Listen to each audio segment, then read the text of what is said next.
Cool. Okay, let me do a short intro for this. I will share my screen.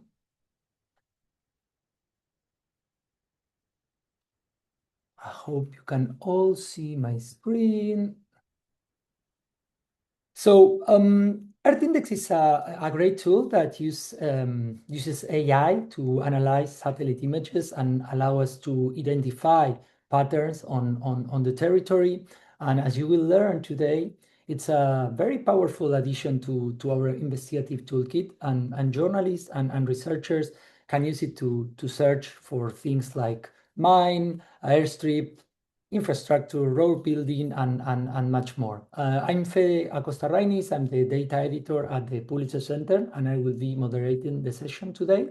And joining us are Ben Strong, Science and AI Lead at Earth Genome, which is the organization that developed Earth Index, and also Alex Abdelilah, an investigative reporter at Forbidden Stories.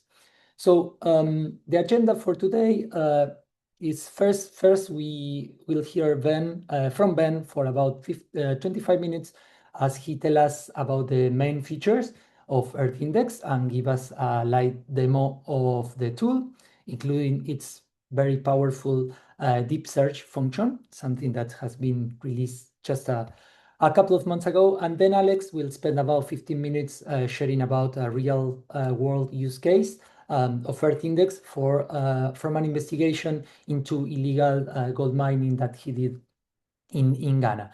At the end, we'll have about 20 minutes for questions from the audience. So I invite you to start posting your questions in the chat through the session, or you can also use Zoom Q&A feature, as we'll be collecting the questions and hopefully we'll try to answer as many as we can at the end. As I said, this session is being recorded and we'll share it after we finish. So without further ado, Ben, the floor is yours.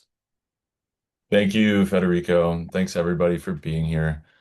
I am, as Federico said, my name is Ben Strong. I'm the science and AI lead for Earth Genome.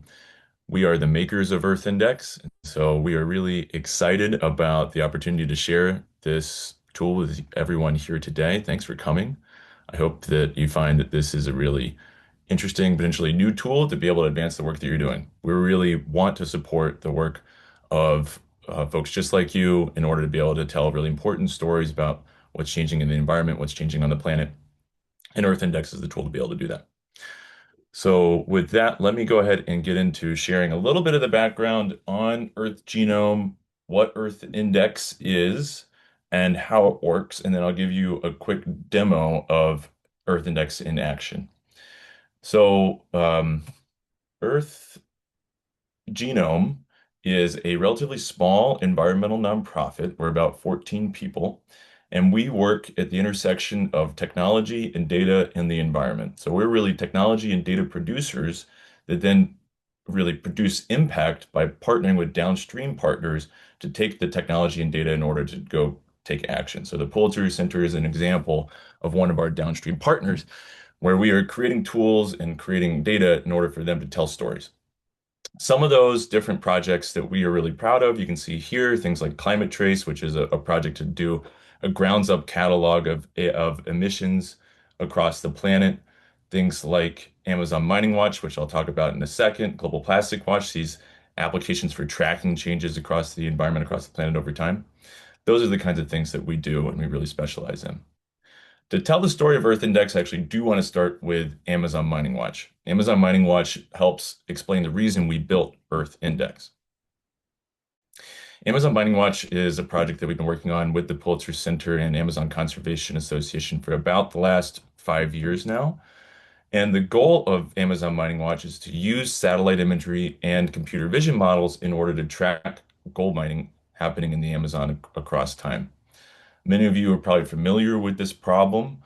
Illicit gold mining causes deforestation in the Amazon, but it also contributes very significantly to other problems like water pollution of the water resources of the Amazon that communities living there depend on, and also fuels violence in the Amazon.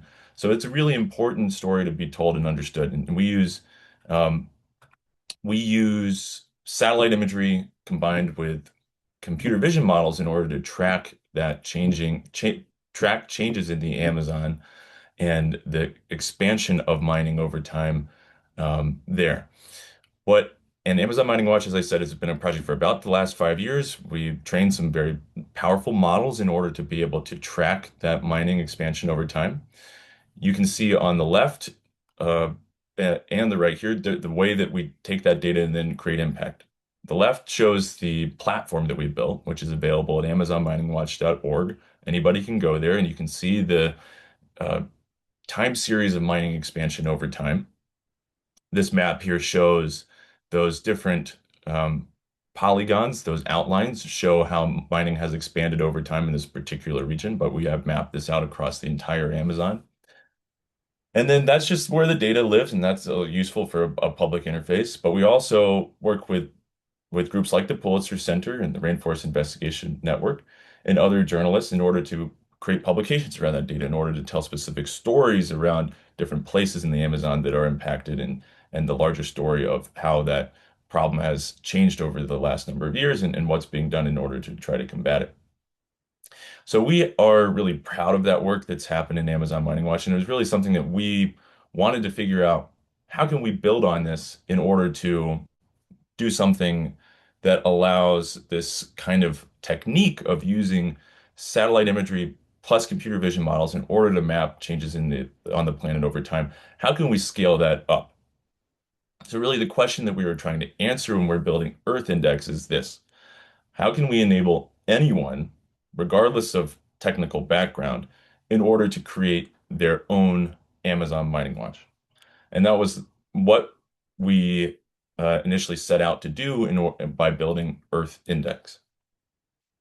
The way that Earth Index achieves this is a little bit technical here, so bear with me, but the idea is to move to leverage some of the latest ideas in remote sensing, satellite imagery, AI, in order to be able to build a platform that allows to abstract away a lot of the technical components in order to allow for anyone to just use a web interface in order to do this kind of work.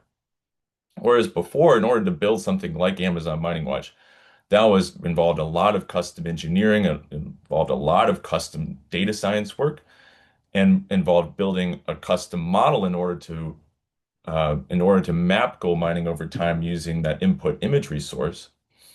Uh, what we have been excited about is in the last number of years, the transition in remote sensing data science from the custom model approach to what's called a foundation model approach. This is similar to the kind of transition that you've seen and probably witnessed in your everyday life in models like ChatGPT, a GPT that backs up ChatGPT, that is a foundation model for text. Similarly, have been a new class of models in satellite imagery that allow for very powerful capabilities that can be put behind a user interface and allow for more flexibility to do downstream work. So it's moving from that single task custom model approach, that what we did in the past, to what we can do now, which is multitask, relying on one foundation model that backs up the whole system. That advance in data science has allowed us to make an advance in tool design that now is Earth Index. Earth Index allows for anyone to map things very quickly using satellite imagery by leveraging these foundation models, these latest class of models. In case you're curious about how foundation models work, this this animation shows a little bit of how that works under the hood.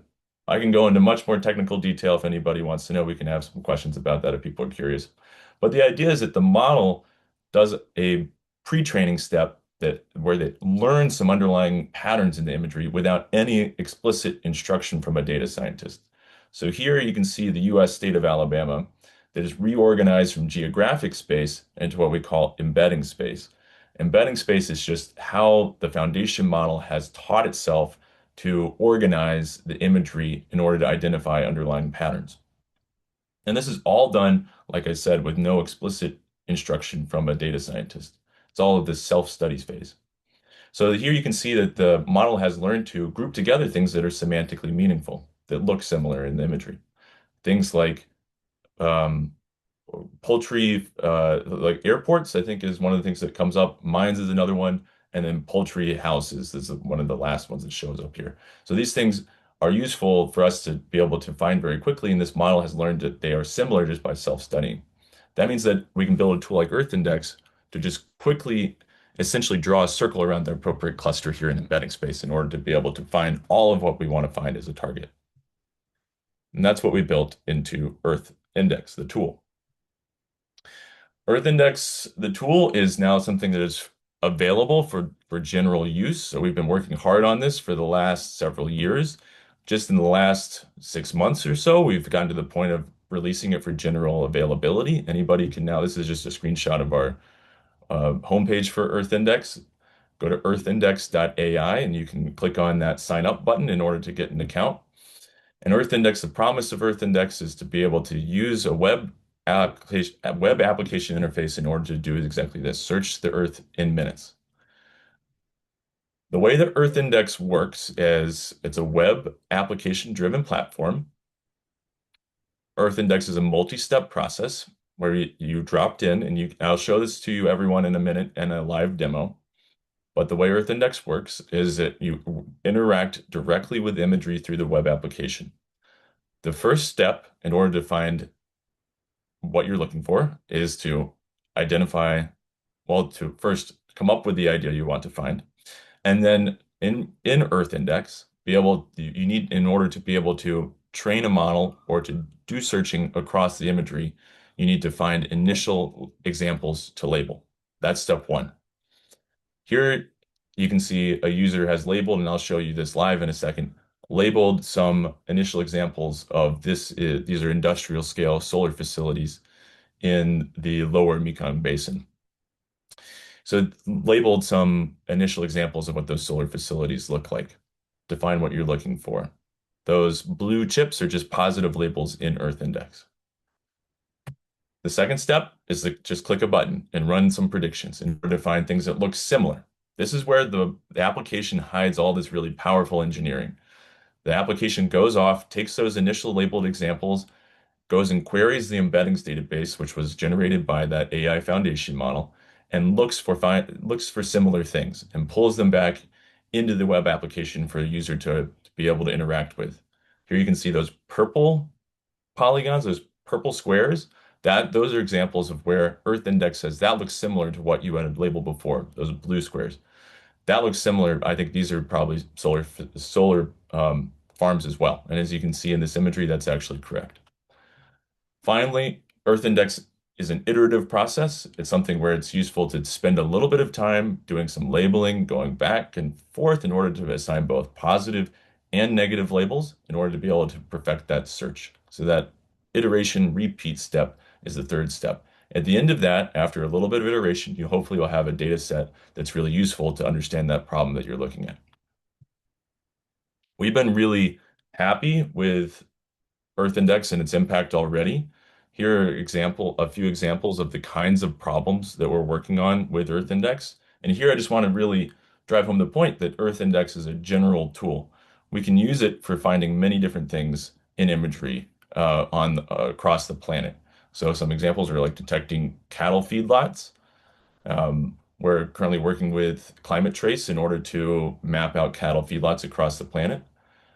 Tracking narco trafficking airstrips. So as a project we worked on in the Peruvian Amazon with Manga Bay. And then, of course, Amazon Mining Watch, uncovering illegal mining in the Amazon. So these are all different kinds of problems, but we've been able to attack them and get useful data sets using one set of tooling in Earth Index, which makes me excited to see where else these things can go. And that's why I'm excited to have this community here hopefully adopt Earth Index and drive it forward for important stories. Earth Index is a really powerful tool for making it simpler in order to be able to do this kind of work, to do that kind of thing we did in Amazon Mining Watch. but without needing to know all the data science underneath it in order to be able to make it work. This is a chart that shows how that the process has gotten simpler and gotten faster over time. So for Global Plastic Watch, that was a project that we did very similar to Amazon Mining Watch with a custom model and custom pipelines. That took over 2 years in order to complete. Then moving forward, Amazon Mining Watch, we got a little bit better. And finally, for this last project, you can see here, you can't even really see the bar because it's so low. It's just a couple days. That was work we did using Earth Index in order to map poultry facilities in the U.S. South. As part of this project, we call the plot line, which is available online if anybody's interested. But that really just shows how we're progressing in the ability to do this kind of work much more quickly, much more cheaply, much more easily with a tool like Earth Index. Okay, now I want to specifically talk about deep search. Earth Index is set up with multiple different ways of doing mapping work. They're called quick search and deep search. So they're just two different methods there. Quick search and deep search are kind of like in ChatGPT or another language model, you can have a thinking budget. You can say, I want to think really hard, or you can choose a different model. You can put more resources behind something in order to get a better answer. That's deep search versus deep search is the more resources required, more time required, but generally will give you better results if you set things up correctly. Quick search is this quick and dirty way in order to just explore, and as I have written here, as a goal, to explore and find initial examples of a target class. With quick search, you can get started right away with just one or two labeled examples, and just takes seconds to run. So it's really quick, easy, and gets decent results for building that intuition. Deep search, on the other hand, is to be able to build a comprehensive map of all of a target class across a given region that you're trying to build in Earth Index. That requires a lot more investment in terms of time in order to label so that the more sophisticated model can train and deploy in a way that's going to give you useful results. And I'll show this to you in just a second, I think right now, actually. It also takes more time to run, about 10 minutes to run versus quick search, which is just seconds to run. Deep search best practices. So these are some of the things I want everyone to keep in mind if you're using deep search as a search tool within Earth Index. Quick search is always the right first step. Use quick search in order to build up an initial training data set that you then use in order to use deep search. In order to use deep search, you need to label about 50 positive examples and 100 negative examples. In deep search, negative examples really count. It's something that you need to make sure you spend a good amount of time labeling negative examples, things that don't look like the thing you're looking for. And we need to label a large number of those things in order to be able to get decent results out of deep search. Like I said, negatives are very valuable, and I want to just set the expectation that you'll actually be spending more time labeling things that aren't the thing you're looking for than labeling the thing that you are looking for. Spending more time labeling negatives than positives. Try to also get a good distribution of negative labels. In other words, you need to teach the model what it's looking for and what it's not looking for. And because there's so many different things in the landscape that you're using Earth Index to search over, you need to label a lot of different things that your target does not look like in order to be able to narrow in on the thing that you do want to find. Finally, set the initial confidence threshold high and reduce the threshold as you progress. I'm sure none of this really makes sense, which is why I'm going to do a demo right now in order to show exactly what I mean. So this is Earth Index, and I think I'm going to go ahead and set up a project to do exactly like I showed in that picture before of finding solar facilities in Lower Mekong. That's Cambodia and southern Vietnam. Here, this is just showing you exactly how you set up a project in Earth Index.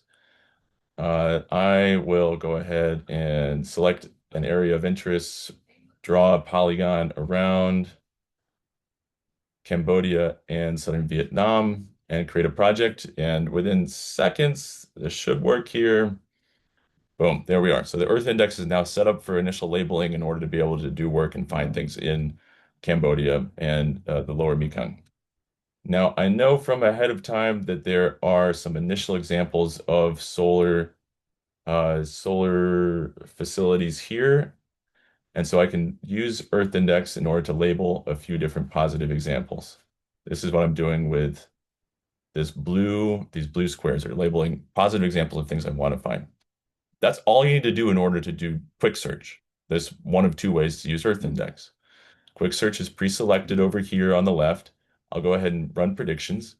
And wow, okay, so just in a second or so, we're able to get back a bunch of results for what Earth Index thinks looks similar to those things that I labeled. As you can see, it picked up all these other solar panels within this area that I know about, that I already knew about. Some of these across the river up here, and then a few, if I zoom out here, a lot of examples across this whole region too. Let's zoom in, see if some of these are right. Okay, yeah, these look right. Looks like they are not complete though, right? We didn't pick up every single one, the whole the entirety of what this solar facility looks like. So this is where I'm starting to think maybe I need to use deep search in order to be able to find all of this target that I'm looking for across this landscape. So I can continue to label things here as I build up an initial training data set for this particular problem. And this is with the mind I'm going to run deep search soon. Let's also zoom out here. I remember earlier that this model had some trouble over in this part of the region. So you can see over here on the western side of my AOI, quick search said that these things look similar to solar panels, but they're not. They're not actually solar facilities. They're something else. So this is an example of a false positive, where the model thinks it found solar, but it's actually something else. In this case, I'm going to go ahead and label these as negatives in order to tell the model, I'm not looking for this. I'm looking for something else. This is a bad example. This is an erroneous classification here. So I'll just label a few of these. And like I said, for deep search, what's actually really useful is to label a bunch of negative examples. We've included multiple different kinds of tools, different ways to interact with the map in order to label a lot at one time. So here I'll label using this paintbrush tool. I can just drag this across the whole region, just label a bunch of points at the same time. Now I got 137 negative labels from that. Just telling the model, this is not what I'm looking for. I know from working with Earth Index before that other things can be confusing to the model, like water, like coastlines. I'll just go ahead and label these mines here. Like I said, this is what you're going to be doing a lot when you're using deep search, is just labeling things that are not what you're looking for. Let's label those. Let me see if I can find, maybe I'll move over to Ho Chi Minh City and label a bunch of this as negative class. That's not what we're looking for. But at the same time, I want to be able to label some more examples of positives. So let's look at these. Yeah, so these are good examples of solar fields that we had found. I'll label those. And I won't go through this whole process now because I don't want to bore everybody, but this is the way that you can use Earth Index and build up a data set. Eventually, you'll get enough points that you think that it's an interesting enough collection of labeled points that you want to train a deep search model and use that more sophisticated, more resource intensive version of searching within Earth Index. That's something where you can flip over here in the Earth Index application over to the deep search side of the searching tool. Deep search requires you to set a minimum confidence. This is not something that I think is very intuitive at all. So I think we're going to probably try to come up with better ways to show this in the future. But right now, what I recommend is setting that minimum confidence threshold relatively high to begin with, as the model is not going to be producing perfect results in the beginning. So you don't want to see results that are bad when you don't have a great training data set. So it's a good rule of thumb to basically set that a little bit higher at the beginning. Then in order to use deep search, all it's required is just to hit the run predictions button. Now this is going out and doing a more sophisticated version of quick search, where instead of just doing a nearest neighbor search, that's what it's called, we're training a classifier and then running it across all of the imagery in this AOI, in this region. That's going to take on the order of 10 minutes. where you can see that the model has been trained. That's actually really quick. And now we're evaluating across all the different images in this area. And you can see that we're currently running that deep search. So this is a part where you just have to wait and be excited about the results that are going to come back. I will not have everyone sit here and wait for that process, but I'll tell you it'll take about, like I said, 5 to 10 minutes in order to run. I've already run this before over on this side. This is another example of a project. And you can see the difference between deep search and quick search by looking at the difference between the yellow labels here and the purple ones. The purple ones are labels from quick search. And if we zoom in here, I'll turn these off so everybody can see exactly what we're looking at. These are examples of solar facilities in this region. Quick search found a few of them. Deep search found all of them. That's the simple difference for what you're trying to achieve between quick search and deep search. Quick search, you want to find more examples. Deep search, you want to find all the examples. You want to map everything in a landscape.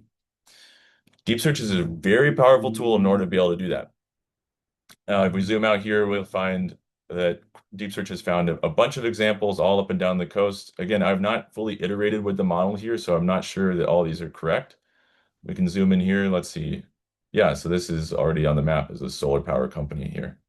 You quickly realize there's a ton of solar infrastructure over this part of the world, which is really interesting. And you're able to build up that map relatively quickly using deep search. I'm curious, let's go ahead and flip back here and see. Okay, so we're about 50% through running deep search on this panel here. That'll wrap up in just a few minutes, and then we'll be able to get a map back similar to what I just showed you. All right, I will go ahead and wrap up here and hand it off to Alex so you can hear a little bit more about what a particular example of using deep search in action.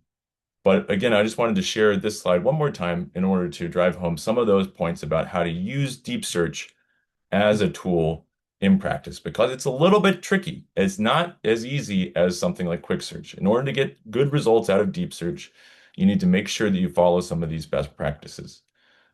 One, use quick search in order to build up an initial training set. Second, label at least 50 positive examples and 100 negative examples. You saw that I did that, or starting to do that in the demo. Negatives are very valuable. Use that paintbrush tool in order to label a bunch of things that are negative. Try to get a good distribution of negatives.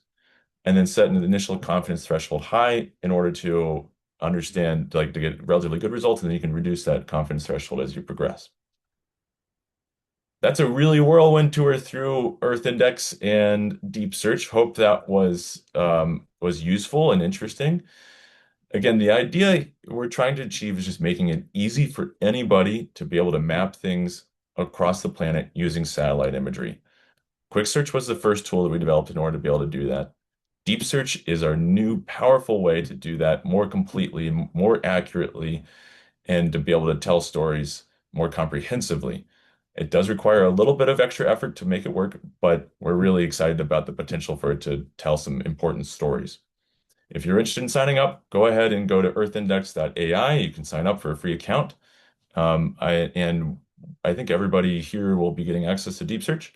So I'm excited to see what you're going to do with it. I really appreciate your time, and thanks for using this tool to go tell some important stories. And with that, I'll hand it over to Alex. Thank you very much, Ben.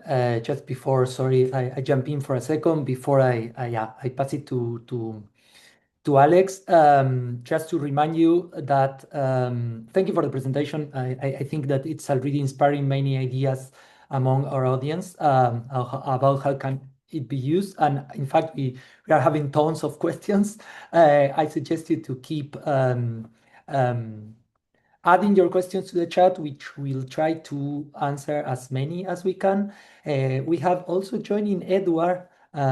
We also is joining, which also is part of Ben's team. That I hope he will also be able to answer some of these questions. And yeah, without further ado, I'll pass it to Alex so he can tell us more about the investigation where he and his team use Earth Index. Hi, thanks Federico, and thanks Ben for the very interesting presentation. I didn't know exactly how the model ran, so it was really Really interesting. So hi everyone. I'm a reporter with Forbidden Stories. So we are a nonprofit media outlet. We coordinate international investigations. The mandate of Forbidden Stories, for those who maybe do not know us yet, is that we pursue the work of silenced journalists. So when a journalist gets threatened, killed, imprisoned, we try to pick up the work and pursue it with media outlets from all over the world to give it more impact and convey the message that even if you try to kill the messenger, you won't kill the story. So that being said, I'm presenting today the investigation I did with a colleague of mine, Anouk Aflalo-Doré, about illegal gold mining in Ghana. So let me share my screen for that.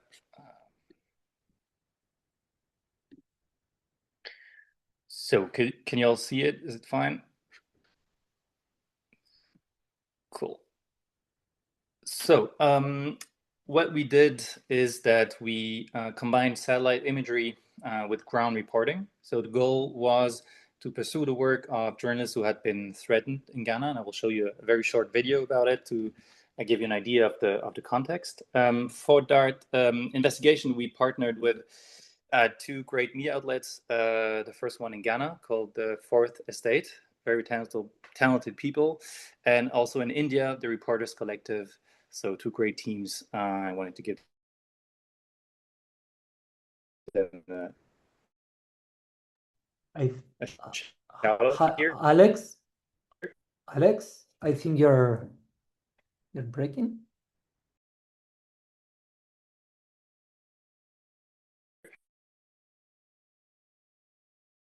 And we also got the support of Earth Genome, who was very helpful. Yes.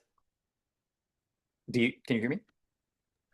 Yeah, sorry. Yeah, sorry. I think it was me. Please go on. Okay.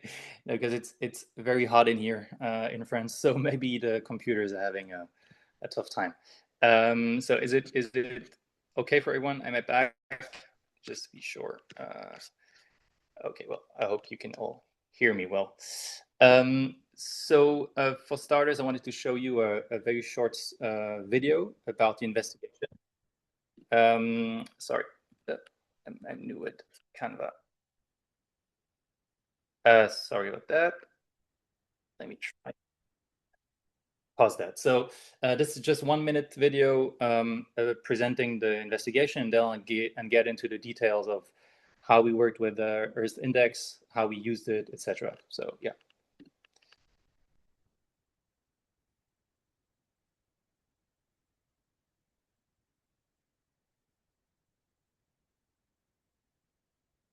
I think there is no sound. Sorry, Federico. Is a video with sound, or because I can't hear anything? Yeah, it's with sound, but there are subtitles. So Okay, in case good. you don't hear it, sorry Okay. about that. Yeah.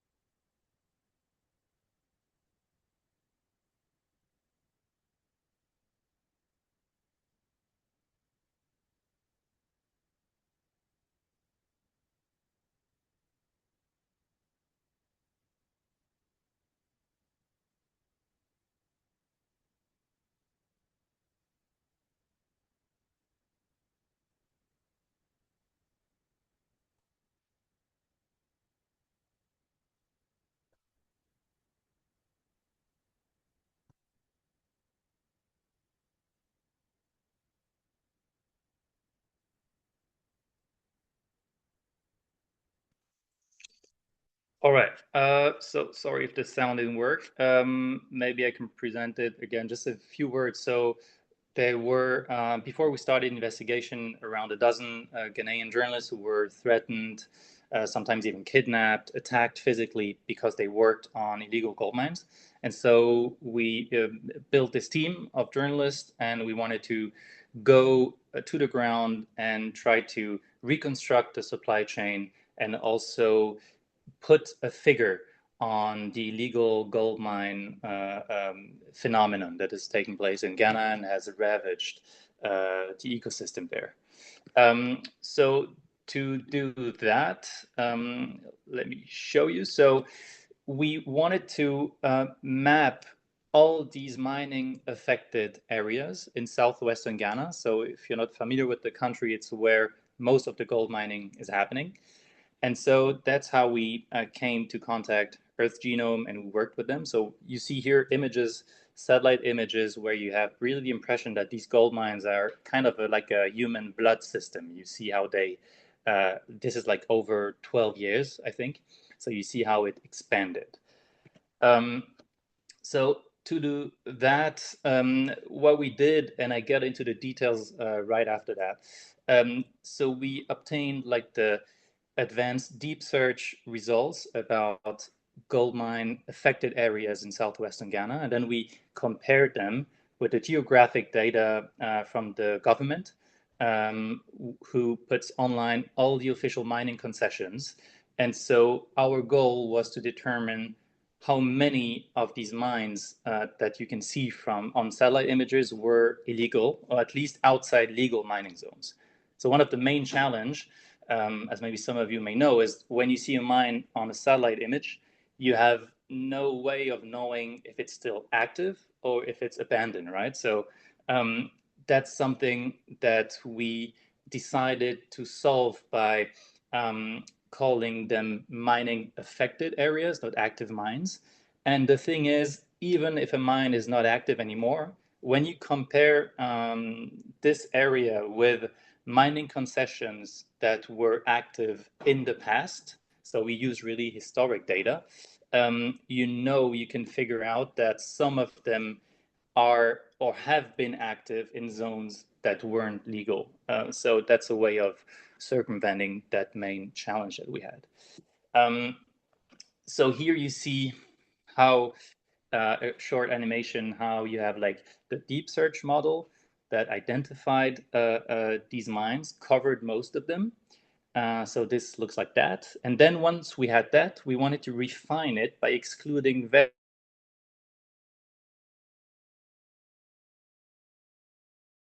areas, and also manually adding large industrial mining sites that the model didn't recognize ours, and rightly so, as artisanal gold mines. Once we did that, we had like a starting Sorry, Alex. data set, and then we tried to compare it with several other data sets that we found online. So the first one, the first go-to, of course, is like, or is it fine? Hello. Yeah, you're breaking, but yeah, now it's good again. Please keep going. Okay, cool. Sorry. Yeah, so we compared that data set with natural reserves and protected areas, and we saw what you see here in black is like the areas where mines are inside natural reserves. So that's also one potential lead if you want to go to the ground and see if there are some stories hidden behind these areas or not, of like encroachment or illegal activities. Another thing that we did is, as I said at the beginning, like juxtapose officially granted mining concessions, historical ones, so even ones that are not active anymore or not greenlit anymore. So it was, I think it got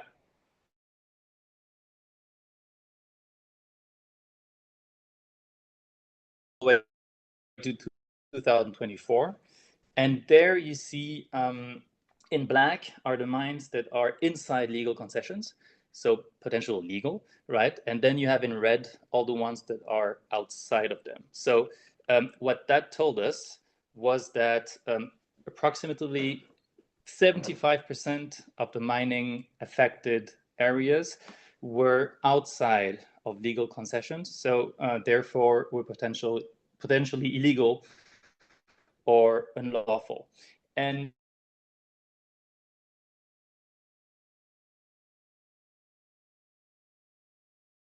was in tune with what people on the ground told us.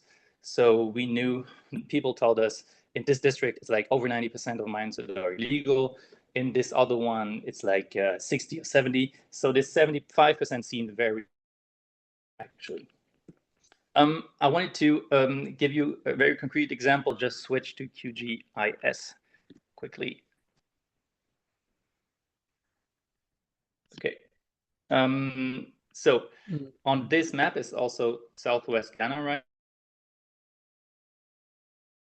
Let me show you what the quick search showed. So you see here the pink squares, and then the deep search one is the one in yellow. So you see the difference. It's pretty major. So before deep search, because when I started this, deep search was not publicly available yet. We had to, click all the mines that weren't selected by quick search and then update, etc. So it was pretty labor intensive, but now thanks to deep search, it was really quick. And then when you superpose, like you download the mining license areas, here you see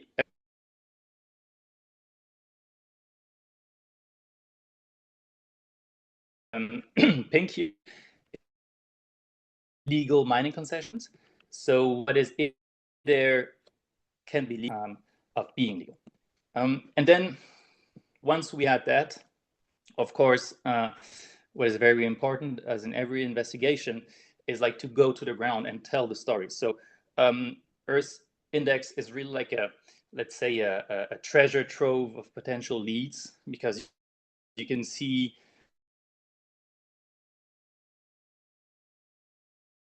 you can map really precisely, in that very example, artisanal gold mines. And so you can see, okay, if I know that this mine is outside of legal concessions, which company is, and ask them if they're aware of the activities besides, and then go to the ground, talk to miners, etc. So the addition, like the combination of this AI model with old school ground reporting is what I think is really very powerful. So we went to the ground, went to that region.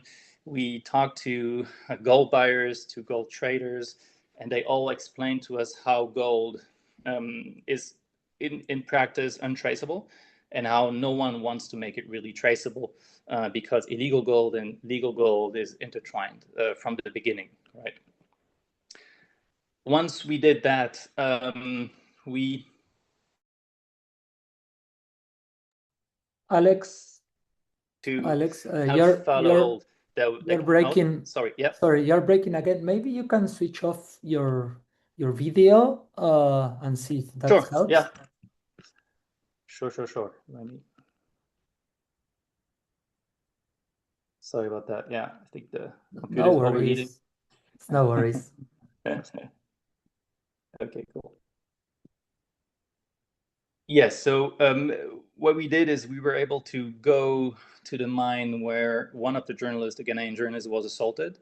And we went really to the village next to it and talked to gold buyers and traders and tried to follow the trail of gold to try to determine where this very gold ended up. So it's, of course, as you may know, if you know these type of investigations, it's impossible to say for sure because the system is very opaque, and people are selling it to buyers who present themselves with like a pseudonym, no paperwork whatsoever. But we were able to determine that it was very likely that this gold ended up in India. And once we discovered that, we tried to zoom out and tell the story of artisanal gold from Ghana, which is very high risk of illegality, and how a lot of it was ending up in India, which was the 6th largest importer of this metal. And so that's also why we partnered with our Indian partners to tell the story of the companies buying them in the end, and how it ended up, in like potentially in jewelry for weddings, which is very important in India, a very big market. So that's one of the stories we told. And the second story, oh, here the logos are not working apparently. The second story we told is that a lot of artisanal gold is bought up by one refinery called the Gold Coast Refinery in the capital city of Ghana. So this system has changed in the last years, but we found like transactions, like data, commercial data that showed that this refinery was buying gold that was also high risk of illegality. They told us that they were very careful about it, but we came from the ground and we talked to people who explained that even if in the end the buyer signs a paper with the last trader, there is no way, like to this day, there is no way to know exactly where this gold came from. And this refinery was also in the supply chain of major brands, such as, so I put the logos here, apparently they don't work, but it's like, it was Starbucks, Xerox, Tesla. So you had like big brands that potentially had this very high risk gold in their supply chain. So yeah, that's it. So you can check out the story on our website and also at our partners from the Fourth Estate and the Reporters Collective. And yeah, that's it for me. Sorry for the bad connection. I hope you guys got the gist of it. Thank you, Alex. No worries. Thank you for your great presentation. Okay, now it's time for question. We had a lot of questions. We have been trying to answer some of them on the chat. We'll try to answer as much as we can. So I'll just directly start. So we have a question from Andrew Will. Maybe for Ben, when working with Earth Index, who owns the model which is tuned from user training input? Who owns the model? Well, yeah, we have a license agreement and all that users will sign up for, and it clearly spells that out, who owns what. It's not something that we're taking in training. It's not something we're handing off to any other kind of downstream user. We're not selling that data to anyone. That's really something that we want to make sure that we respect, that users will have control over what happens to their own data. So the specifics are spelled out in the license agreement that you sign up for. But the model itself just does not live with. There's a difference between the training set and the model, right? So the model is actually something you can't access in Earth Index. The model is something that just lives within the platform. If you wanted to train a model, that's something you can pull that's a really interesting idea. It's not something we've really heard a lot of requests for, if users would want to pull that model out and use it for their own uses. But that's something that we could potentially support if there's enough demand where users could actually download the model and use it for something else. So if that's of interest to you, please reach out. We're happy to help facilitate that as a request. Thanks. I've seen a few questions related to the resolution and the data sources. So I'll try to put together a few. Are there any plans to incorporate additional data source to enhance precision to features that may look similar in the visible spectrum? And are there any plans to be able to have higher resolution images for creating the embeddings as well? Yeah, we've heard that request a lot. I think that right now we are limited to Sentinel-2. Sentinel-2 is available globally. It's free, so there are a lot of advantages to using Sentinel-2. And we want to push up to see what the limits are of that before we start pulling in custom imagery, higher resolution imagery. But it is something we've heard a number of users request already. Just so folks are aware, you can actually view high resolution imagery within Earth Index. There are available base maps there in order for folks to be able to reference those as you're labeling. What's not possible is to search against that right now in Earth Index. We hope to explore adding in other kinds of imagery sources within the next year or two, but that's not something that's currently being developed. It's something that's farther out. Thank you, Ben. I'll switch for a moment to Alex. Then I have a question from Lindsay saying, following up on Alexander's note about comparing data against government data. Did you import shapefiles into Earth Genome or using another software? How you did that on your investigation? How you work with the Yeah, geospatial data? great question. So at the time that we started the investigation, because it was published last October, it wasn't possible yet to import shape files onto Earth Genome or Earth Index, sorry. So what we did is we export the Earth Index data. Sorry, Alex, I think you're breaking again. Maybe you can switch off your video and maybe try to answer it again. Sorry about that. What I said is at the beginning of the investigation, it wasn't possible. It was last year. It wasn't possible to upload shapefiles.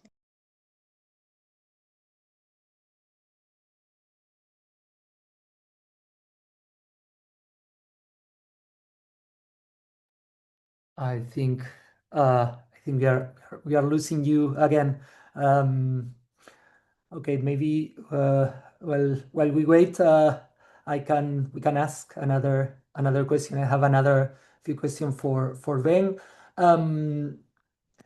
There's a question here from Ethan asking, do you have any recommendation for or against overlapping training label tiles? I guess this means that some of the squares you can overlap, right? Maybe you can explain about how it works and if there is any recommendation about that. Yeah. Earth Index works by taking the planet and gridding it into these squares that you saw and that are the key type of data that you label. Those do overlap. The reason we have those overlap is because sometimes a target that you're looking for more cleanly sits within one overlapping tile versus another one. So I think in general, worrying about the overlap is not the thing that's going to give you the most is not going to improve the model the most. I think that you want to worry more about things like just getting a good diversity of labels, getting a good number of like just getting up to that level of 100 light labels or multiple hundreds of the more you feed into a model, the better it will perform. The one nuance on that, I would say, is if there is something that you care about finding that seems like it doesn't fit well within, or that is particularly well contained within one version of, like that's a knob you can tweak in order to see if it'll change your results. I don't expect it. I don't expect it would have much effect though. So I don't think that I would worry too much about having overlapping or not overlapping tiles.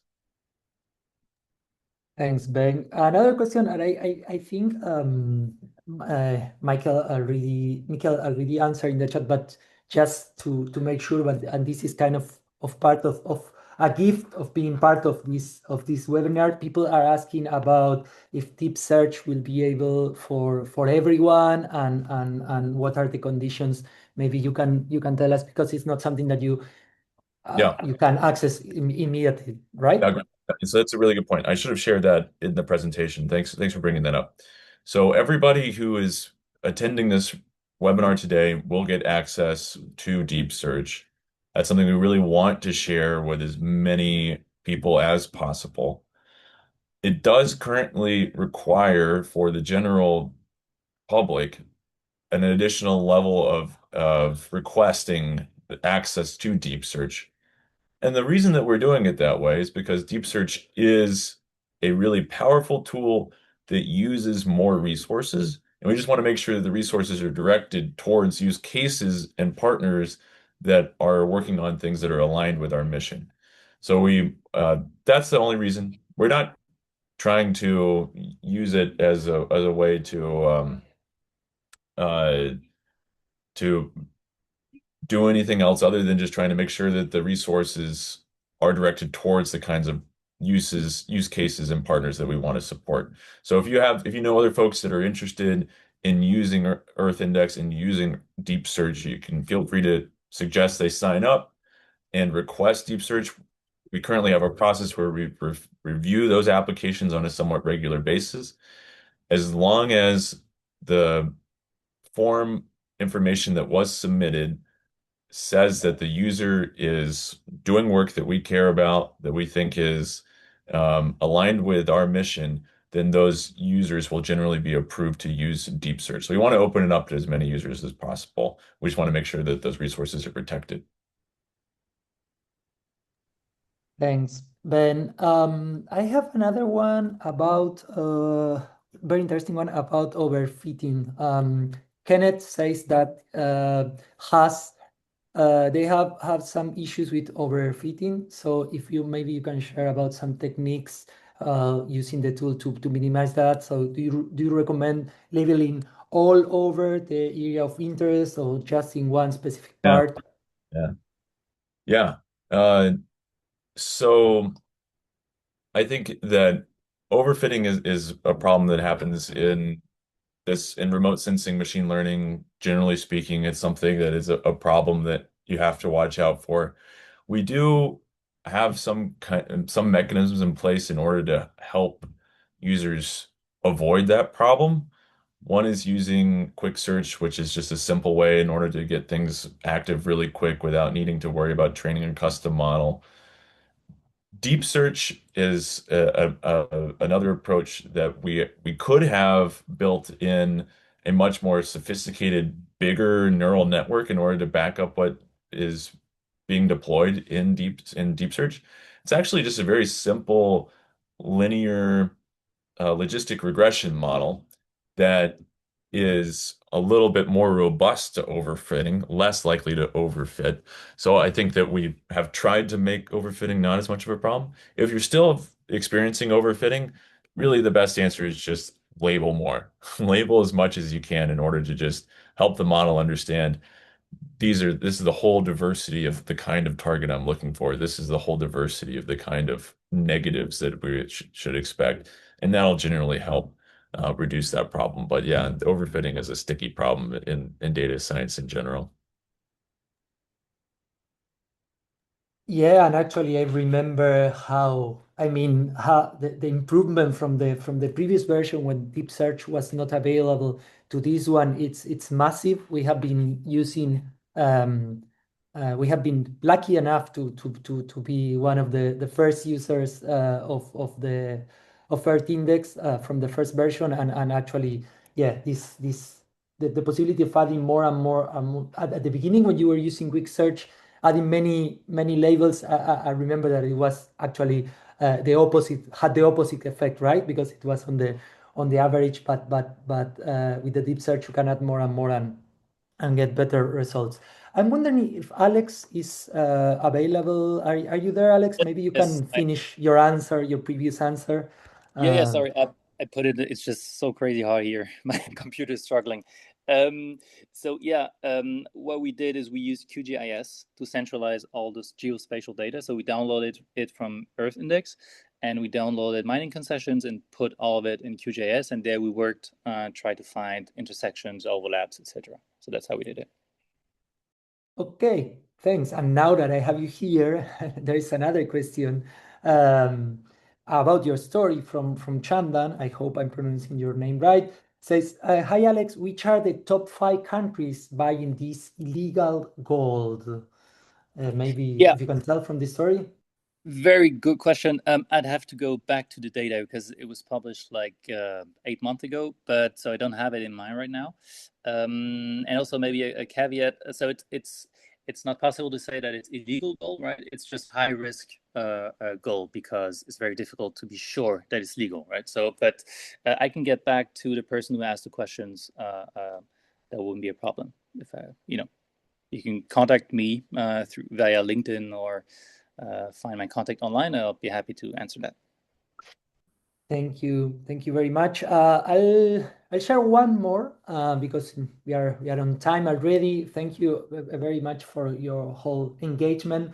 And we have this question from Selena asking about if you have any project or people or experience working on coastal and marine ecosystem with this tool, which, if I'm not wrong, I recall you have actually, right? You did something with algae, if I'm not wrong, Ben?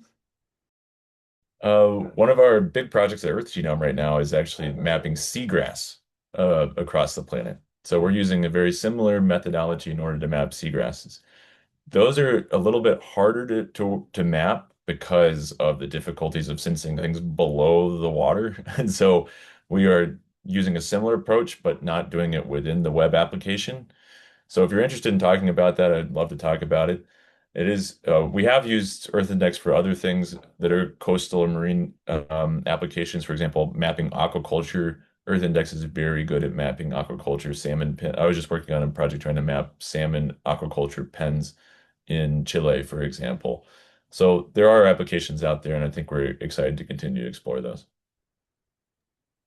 Okay, thank you very much. I just want to add before finishing, just to on the journalist trying to add something on the journalistic side, because I also saw a couple of questions related on how can I uh, make sure that the results are correct, how can make sure that what I'm actually seeing at the satellite images are what I'm thinking that it's. There was a question about solar farms, and another question on how would a person ensure that the results are correct.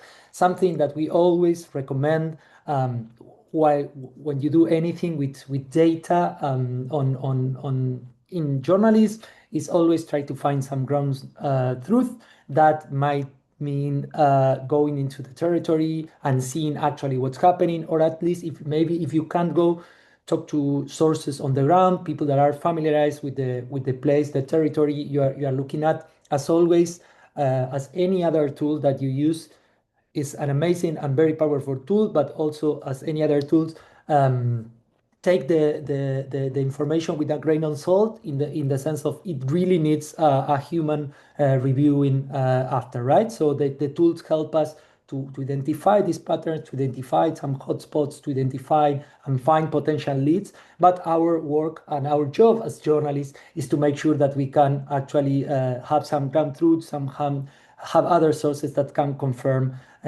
what we are looking at.